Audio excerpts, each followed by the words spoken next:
저희 어머니께서 저보고 늘 이야기하시는 것이 너는 아마도 성탄절 이브나 성탄절 25일에 태어난 것 같다라고 하시고는 아버지가 한 해를 넘기셔서 그 다음에 1월 25일에 제 생일을 신고해서 저는 제 생일이 12월 24일인지 25일인지 잘 알지를 못합니다.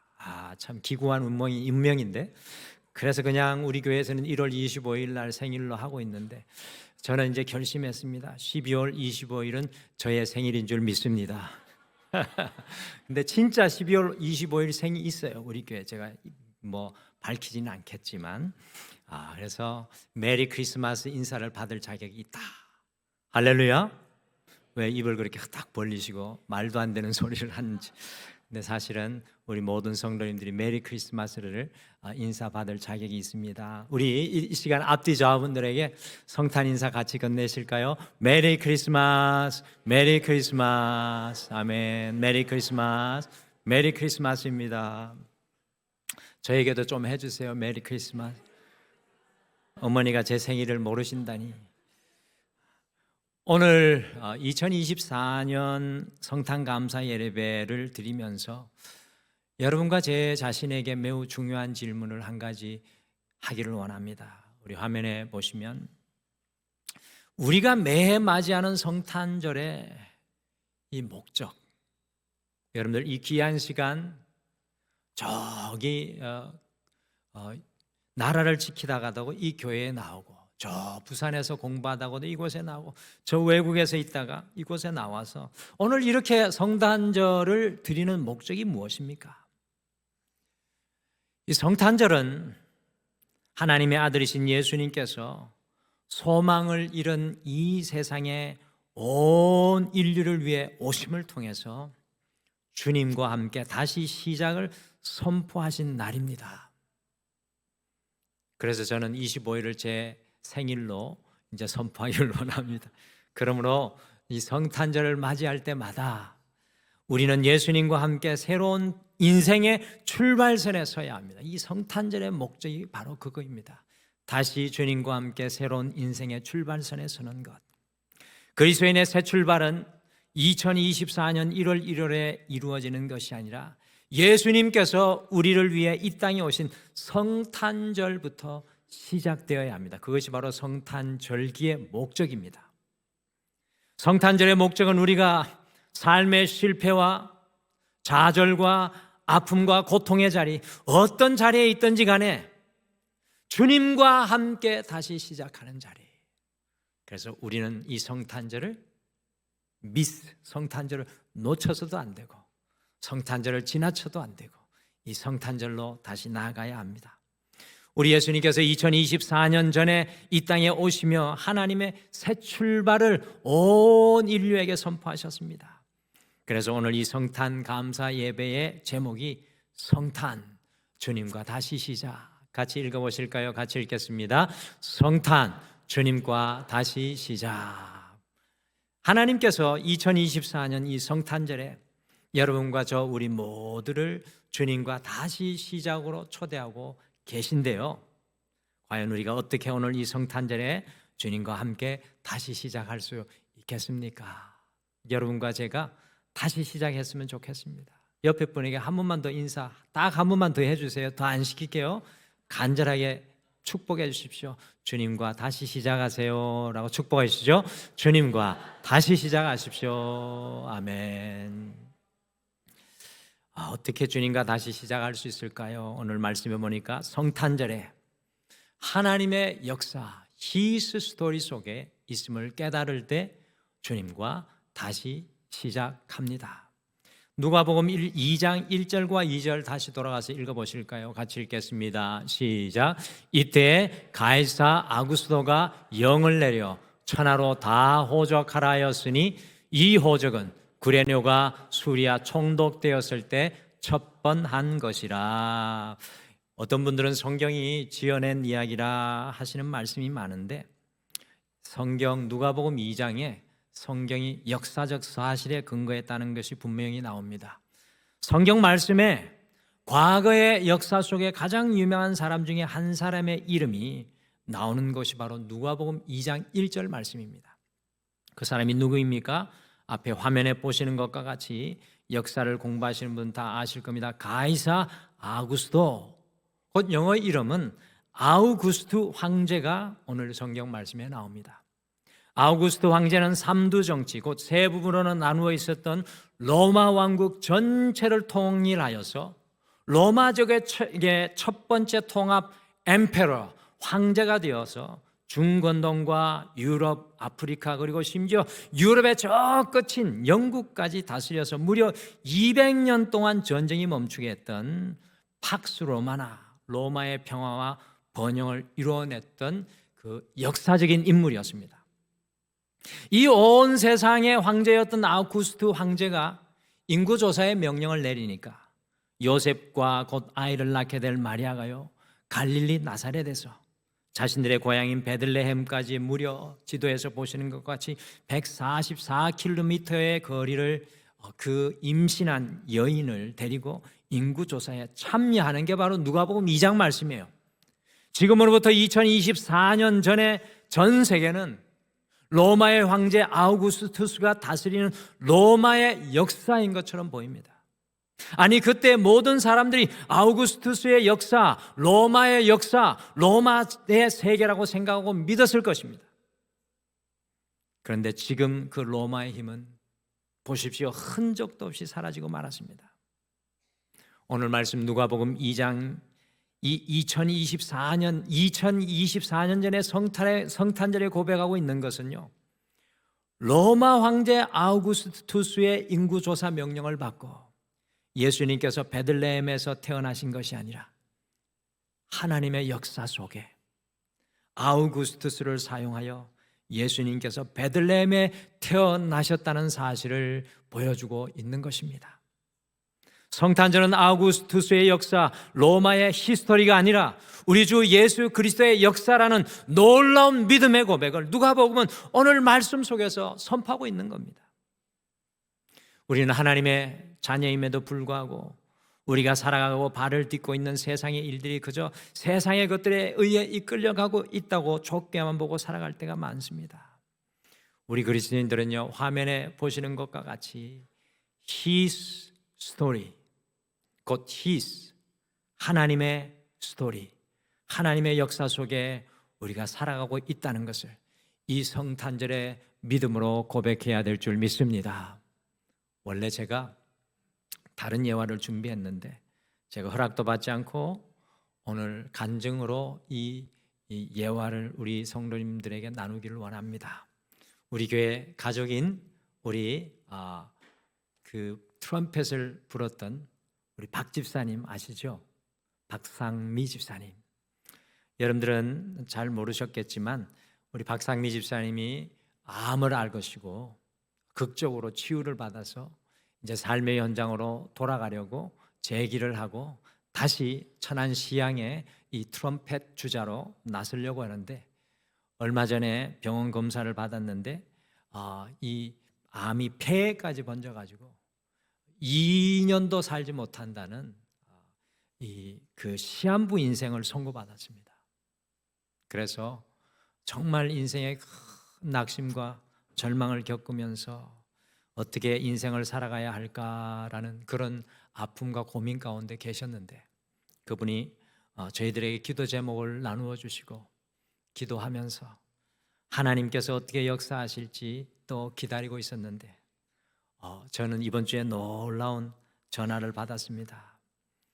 지난주에 결국 의사들이 다시금 검사한 이후에 오진으로 판명이 되어가지고 다시 새로운 인생을 얻게 되어서 우리 박상미 집사님이 전화를 하는데 그 전화에서 들려오는 눈물의 그 목소리가 저를 얼마나 감동케 했는지 알 수 없습니다. 제가 왜 이 이야기를 오늘 이 아침에 간증으로 드리는 걸까요? 우리 박 집사님이 저 뒤에 앉아 계신데 왜 이야기를 제가 여러분들에게 드릴까요? 여러분들, 우리는 너무나도 많은 순간에 내 인생이 my story, 나의 역사라고 생각하고 살아갈 때가 많습니다.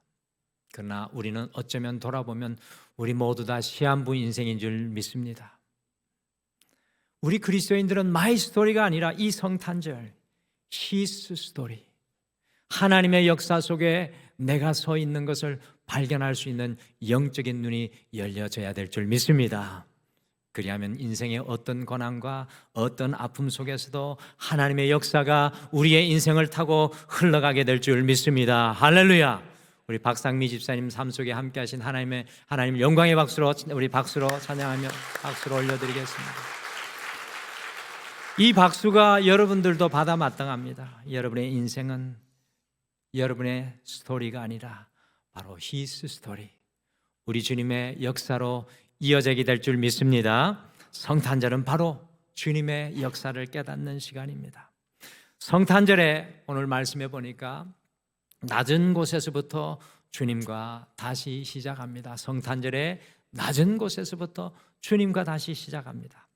우리 같이 누가복음 2장 7절 말씀 함께 읽으실까요? 7절 말씀 같이 읽겠습니다. 시작.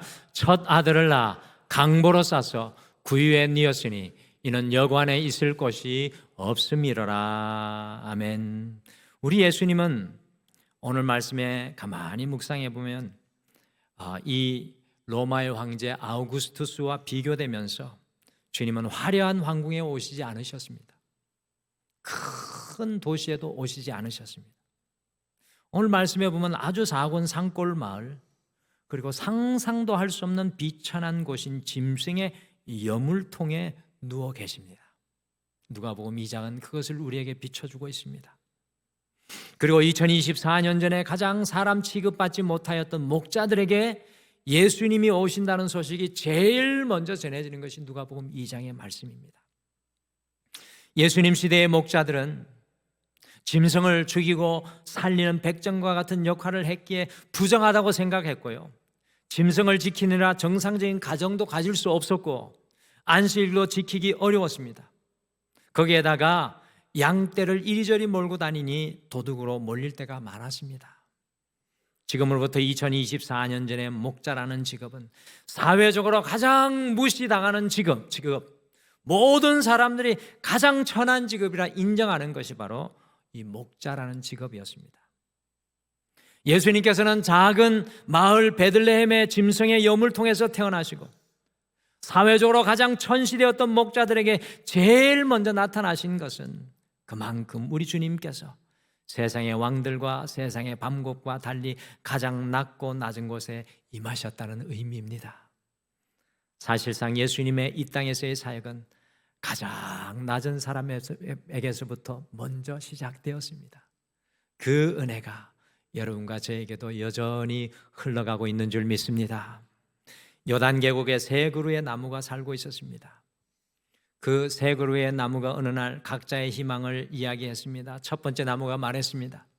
나는 자라서 예루살렘 성전에 들어가서 성전 제단이 되었으면 좋겠어. 그래서 하나님께 헌신하고 전 세계에서 찾아오는 많은 사람들을 보며 행복하게 살고 싶어. 두 번째 나무도 희망을 전했습니다. 나는 지중해 해변을 오가는 큰 범선이 되어서 사람들과 짐을 실어나는 멋진 배가 되고 싶어. 세 번째 나무는 다음과 같이 희망을 말했습니다.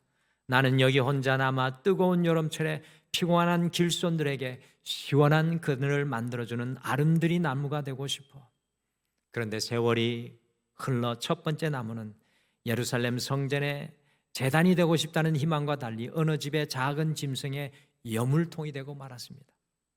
그래서 너무나 수치스러워하며 내 꿈은 어디로 사라지고 겨우 짐승의 먹이나 담는 여물통이 되다니, 이렇게 날마다 불평하였습니다. 큰 범선이 되고 싶어 했던 두 번째 나무도 벌목이 되어 범선이 아니라 갈릴리 호수를 오가며 비린내 나는 물고기를 잡는 아주 보잘것없는 고깃배가 되고 말았습니다. 이런 자신의 신세를 보며 날마다 절망했습니다. 아름드리 나무가 되어 사람들에게 그늘을 제공하려 했던 세 번째 나무도 벌목이 되어 사람들의 사형을 지평하는 십자가 형틀이 되어서 날마다 수치심에 몸서리 쳐야만 했습니다. 잘 아시죠, 성도님? 그렇지만 그 부끄러운 짐승의 여물통에 아기 예수님이 태어나시고 그 비린내 나는 작은 갈리 배 위에 예수님이 타고 계셨고, 그 수치스러운 십자가 위에 예수님께서 온 인류의 죄를 짊어지고 죽으셨습니다. 사랑하는 성도 여러분, 이 성탄절에 꼭 기억해야 합니다.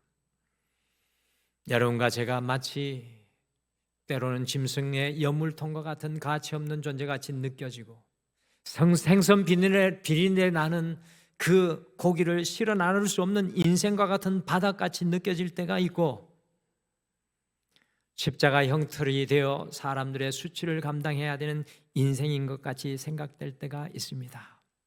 그러나 우리 주님께서는 이 성탄절에 그곳에 찾아오셨습니다. 세상의 모든 것들은 높은 곳에서부터, 영광스러운 곳에서부터, 권력이 있는 곳에서부터, 성공에서부터, 물질적으로 풍부한 곳에서부터 시작됩니다. 그러나 하나님의 은혜는 2024년 전에 베들레헴 작은 마을 짐승의 우리에서부터 시작되어 그 소식이 가장 천대받았던 사람들인 목자에게 전해졌습니다. 그러므로 성탄절은 가장 낮은 곳에서부터 주님과 함께 다시 시작되는 은혜의 시간인 줄 믿습니다. 여러분의 인생이 어떤 자리에 있든지 간에 이 성탄절 주님께서는 우리와 함께 다시 시작해 주실 줄 믿습니다. 성탄절에 오늘 말씀해 보니까 우리의 마음에서 주님과 다시 시작합니다. 성탄절에 우리의 마음에서 주님과 다시 시작합니다. 누가복음 2장 14절 말씀도 같이 읽으실까요? 같이 읽겠습니다. 시작. 지극히 높은 곳에서는 하나님께 영광이요 땅에서는 기뻐하심을 입은 사람들 중에 평화로다. 예수님께서 탄생하신 날은 지극히 높은 곳에 계신 하나님께 영광이었습니다. 그런데 그 다음 성경 구절이 참 중요합니다. 땅에서는 기뻐하심을 입은 사람들 중에 평화로다. 이것을 영어 성경어로 보시면 이렇게 해석할 수 있습니다. 땅에서는 예수님의 은혜가 그 마음속에 머물러 있는 모든 사람들에게 평화가 임하리로다. 여러분들, 성탄절은 어떤 날입니까? 다른 곳이 아니라 예수님께서 우리 마음에 오신 날입니다. 성탄의 이 시즌에는 우리의 마음이 어떠한지 들여다보아야 하겠습니다. 마음이 아픈 아버지, 마음이 병든 어머니, 마음이 건강하지 못한 자녀들이 있는 가정은 행복할 수 없습니다. 마음이 연약한 사람이 어떻게 직장 속에서 당당하게 살아갈 수 있겠습니까? 마음이 연약한 사람이 어떻게 사업을 할 수 있겠습니까? 마음이 연약한 사람들, 건강하지 않는데 어떻게 공부하고 꿈을 꾸고 비전을 가질 수 있겠습니까?